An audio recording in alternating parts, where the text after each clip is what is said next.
Every journey starts with one step. Every language starts with one sentence.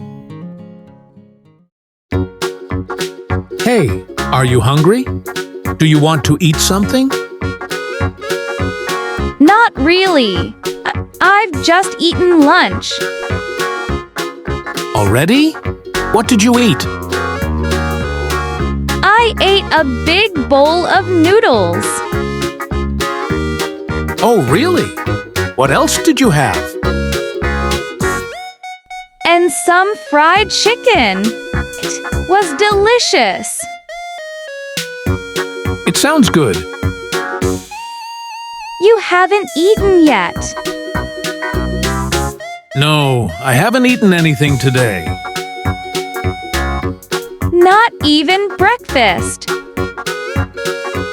Nope, I skipped breakfast too. What? You haven't eaten all day.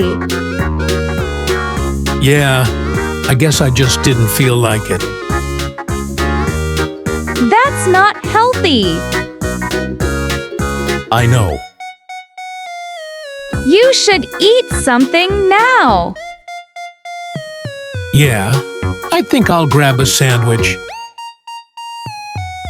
Good idea. You haven't eaten all day. Okay, I'll get something to eat.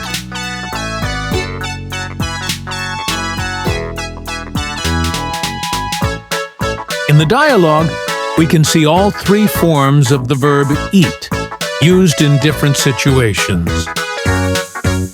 Eat, base form, present tense. Do you want to eat something? Ate, simple past. I ate a big bowl of noodles. Eaten, past participle. I've just eaten lunch. Eat. Ati. Eaten.